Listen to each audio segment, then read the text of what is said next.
அனைவருக்கும் நட்டு மேத்ஸ் சேனலின் அன்பு வணக்கங்கள்.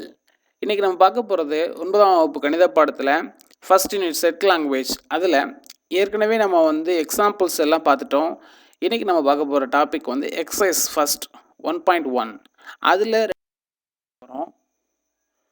பயிற்சி 1.1. முதல் கொஷின், பின் வருவனவற்றில் எவை கணங்களாகும்? அதுக்கு இப்போ தீர்வு எழுத போகிறோம். தீர்வு முதல் கொஷின் 1 முதல் 100 வரை உள்ள பகா எண்களின் தொகுப்பு. பகா எண்கள் அப்படின்னா என்ன நமக்கு ஏற்கனவே தெரியும். அதாவது ஒரு எண்ணுக்கு ரெண்டு காரணிகள் மட்டும் இருக்கிற மாதிரி உள்ள எண் பகா எண் அப்படின்னு சொல்லி நம்ம படிச்சுக்கிறோம். ஃபார் எக்ஸாம்பிள் இதில் நான் கொடுத்துக்கிறேன், உங்களுக்கு நோட்னு போட்டேன். 2 என்பது ஒரு பகா எண்.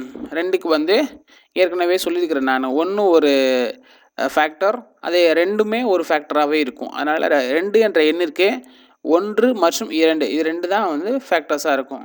அடுத்தது 3 என்ற எண் கொடுத்துக்கிறேன். 3க்கும் அதே மாதிரி தான். இந்த மாதிரி பண்புகளை கொண்டுள்ள எண்கள் தான் பகா எண்கள். நான் ஒரு 5 நம்பர்ஸ் போட்டு அதுக்கப்புறம் எலிப்ஸ் வச்சுட்டேன்.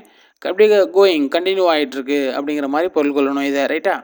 சரி, ஓகே. இது கனம் இல்லையா அப்படின்னு நம்ம எப்படி டிசைட் பண்ணணும் அப்படின்னா, இந்த தொகுப்புகள் இப்படி தான் அமையணும்னு சொல்லி தெளிவாக வரையறை பண்ணியிருக்கிறாங்க. அதாவது இப்போ 2, 3 ஓகே, 3க்கும் 5க்கும் இடையில ஒரு நம்பர் இருக்குது இல்லையா?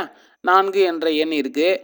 4 என்ற எண் இந்த தொகுப்பில் வரக்கூடாது அப்படின்னு சொல்லி வரையறை பண்ணியிருக்கிறாங்களா? பண்ணலையா? பண்ணியிருக்கிறாங்க இல்லையா? ஸோ அதே மாதிரி 5, 7 இதுக்கு இடையில 6 என்ற எண் இருக்குது. இந்த 6 என்ற எண் இந்த தொகுப்பில் வரக்கூடாதுங்கிறத தெளிவாக வரையறை பண்ணிருக்குது. ஏன்னா 6க்கு ஃபேக்டர்ஸ் 2 எண்ணிக்கையை விட அதிகம். அதோட ஃபேக்டர்ஸ் எத்தனை இருக்கும்? 1 ஒரு ஃபேக்டர், அப்புறம் 2 ஒரு ஃபேக்டர், 3 ஒரு ஃபேக்டர், அப்புறம் 6 ஒரு ஃபேக்டர் இல்லையா? ஸோ இந்த மாதிரி இப்போ 6ஓடைய ஃபேக்டர்ஸ்ன்னு நம்ம கணக்கு பண்ணோம் அப்படின்னாக்கா 1, 2, 3, அதுக்கப்புறம் 6, 4 ஃபேக்டர்ஸ் வருது. இந்த 4 ஃபேக்டர்ஸ் வர்றதுலாம் இதில் வரக்கூடாது. 2 ஃபேக்டர் உள்ளது மட்டும்தான் இங்கே வரணும் அப்படின்னு தெளிவாக வரையறை பண்ணிருக்கோமா இல்லையா? ஸோ அதனால் இது கனம் இல்லையா? கனம். இதுக்கான ஆன்சர் கனம். 2வது கொஷின், இந்தியாவில் உள்ள செல்வந்தர்களின் தொகுப்பு. இப்போ இந்தியா ஃபுல்லாக பணக்காரங்களுடைய தொகுப்பு அப்படின்னு சொல்லிக்கிறாங்க இல்லையா? எதை வச்சு பணக்காரங்கன்னு சொல்கிறது? ஒரு மார்ஜின் இல்லை. ஒரு 100 கோடிக்கு மேலே இருந்தால் அவர் பணக்காரரு, இல்லை ஒரு 1000 கோடிக்கு மேலே இருந்தால் ஒரு பணக்காரரு, அந்த மாதிரி ஏதாவது தெளிவான வரையறை இங்கே இருக்குதா? யாரை பணக்காரர்னு நம்ம சொல்ல முடியும்? ஸோ இந்த தெளிவான வரையறை இங்கே இல்லை. அதனால் இதுக்கான ஆன்சர் கனம் அல்ல. அடுத்து 3வது கொஸ்டின், இந்தியாவில் உள்ள ஆறுகளின் தொகுப்பு. இந்தியா முழுக்க உள்ள ஆறுகள் எவ்வளோ இருக்கும் அப்படின்னு சொல்லி கேட்குறாங்க. இது தெளிவாக வரையறை பண்ணியிருக்காங்களா இல்லையா அப்படிங்கிறத எப்படி நம்ம திங்க் பண்ணணும் அப்படின்னா, ஒரு இந்தியாவில் உள்ள மாநிலங்களில் அப்படி நம்ம தனித்தனியாக கவுண்ட் பண்ணுவோம். இப்போ தமிழ்நாட்டில் எவ்வளோ ஆறுகள் இருக்குது, கேரளாவில் எவ்வளோ ஆறுகள் இருக்குது, கர்நாடகாவில் எவ்வளோ ஆறுகள் இருக்குது, ஆந்திர பிரதேசத்தில் எவ்வளோ ஆறுகள் இருக்குது, தெலுங்கானாவில் எவ்வளோ ஆறுகள் இருக்குது, இப்படி தனித்தனியாக ஒரு ஸ்டேட் வைஸ் ஒரு ரிப்போர்ட் எடுத்துகிட்டு அதுக்கப்புறம் எல்லாத்தையும் நம்ம மெர்ஜ் பண்ணிக்கலாம். தெளிவாக நம்மளால் வரையறை பண்ணிக்க முடியும். அதனால் இந்த கொஷினுக்கான ஆன்சர் கனம். இந்தியாவில் உள்ள ஆறுகளின் தொகுப்பு என்பது கனம்தான். அடுத்தது 4வது வினா, வளைகோர் பந்தாட்டம் விளையாட்டை நன்றாக விளையாடும் வீரர்களின் தொகுப்பு. வளைகோர் பந்தாட்டம்னா என்ன? ஹாக்கி. அந்த குச்சியிலேயே கீழே, கோல்னா குச்சின்னு தான் சொல்லுவோம். அதுலேயே அடிப்பாகம் எப்படி இருக்கும்? வளைஞ்சு இருக்கும். அந்த மாதிரி குச்சை வச்சு பந்து விளையாடுறதுனால இதுக்கு வளைகோர் பந்தாட்டம் அப்படின்னு சொல்கிறோம். சரி, ஓகே. இந்த விளையாட்டை நன்றாக விளையாடும் வீரர்களின் தொகுப்பு. இந்த நன்றாகங்கிற வார்த்தையை தான் நமக்கு ஹைலைட் பண்ணி பார்க்கணும். நன்றாக அப்படின்னு சொல்லியிருக்கிறாங்களா இல்லையா? ஸோ இங்கே நன்றாகங்கிறது தெளிவான வரையறை கிடையாது. யார் நன்றாக விளையாடக்கூடிய வீரர் அப்படின்னு சொல்லி எதை வச்சு தீர்மானிப்பீங்க? 10 கோல் அடித்தவரா, இல்லை 4 மேட்ச் தான் விளையாண்டுருப்பாரு, அதுலேயே நிறைய கோல் போட்டிருப்பாரு அவரா? இந்த மாதிரி ஏதாவது சொல்லியிருக்கிறாங்களா? நன்றாகங்கிறது அவங்களுடைய எபிலிட்டி எப்படி நம்ம டிசைட் பண்ணணும் அப்படிங்கிறத தெளிவாக வரையறை பண்ணலை. அதனால் இந்த கொஷினுக்கான ஆன்சர் கனம் அல்ல. ஸோ ரொம்ப ஈஸியான ஒன்று தான் இந்த 4மே. நம்ம இதுக்கு முன்னாடி போட்ட வீடியோவில் கணம்னா என்ன, அதை எப்படி ஐடென்டிஃபை பண்ணணும் அப்படின்னு சொல்லிட்டு தெளிவான விளக்கமே கொடுத்துக்கிறோம். அதை பார்க்காதவங்க வந்து நீங்கள் ஒன்ஸ் அதை பார்த்துட்டு இந்த கொஷினை பார்த்தீங்க அப்படின்னாக்கா உங்களுக்கு இன்னும் கொஞ்சம் தெளிவாக இருக்கும். ஓகே, அடுத்து நம்ம வந்து 2வது கொஷினுக்கு போகிறோம். பின்வரும் ஆங்கில சொற்களில் உள்ள எழுத்துக்களின் கணத்தை பட்டியல் முறையில் எழுதுக. ஓகே, பட்டியல் முறைனா என்னன்னு ஏற்கனவே நான் சொன்னதை ஒரு தடவை சொல்லிடுறேன். அதாவது அவங்க வர்ணனை முறையில் கொடுத்துருந்தாலும் சரி, இதை கன கட்டமைப்பு முறையில் கொடுத்துருந்தாலும் சரி, அதை பட்டியல் முறையை எப்படி மாற்றணும் அப்படிங்கிறத நம்ம 2வது வீடியோவில் ஏற்கனவே பார்த்துருக்குறோம். இப்போ 2வது என்ன பண்ணணும் அப்படின்னாக்கா, அங்கே இருக்கக்கூடிய அந்த கண்டிஷன்ஸ் பிரகாரம் அவங்க என்ன சொல்ல வராங்களோ அதெல்லாம் வந்து என்ன பண்ணுவோம், பட்டியலிட்டு குறிப்பிட்டு ஒன்றுன்னா வந்து அந்த வேல்யூஸை அப்படியே நம்ம செட்டுக்குள்ளே எழுதுவோம். அதுதான் வந்து பட்டியல் முறை. கொஷின் நம்பர் 1 வந்து இந்தியா. Question number 2 parallelogram. அதாவது 2 என்ற வினாவில் சப் பார்ட் 2 கொஷின்ஸ் தனித்தனியாக உள்ள வந்து கொடுத்துக்கிறாங்க. இந்தியாங்கிறது வந்து ஆங்கில சொல்லக்கூடிய ஒரு வார்த்தை. அப்புறம் பேரலோகிராம் அப்படின்னு ஒரு வேர்டு இருக்குது, 2 வேர்டு. ரைட்டா? இதுக்கு நம்ம இப்போ ஆன்சர் எழுத ட்ரை பண்ணுறோம். ஃபர்ஸ்ட் கொஷின் என்ன கொடுத்துக்குறாங்க அப்படிங்கிறத நல்லா அப்சர்வ் பண்ணுங்க. இந்தியா, சரியா? அதில் என்ன லெட்டர்ஸ் இருக்கு?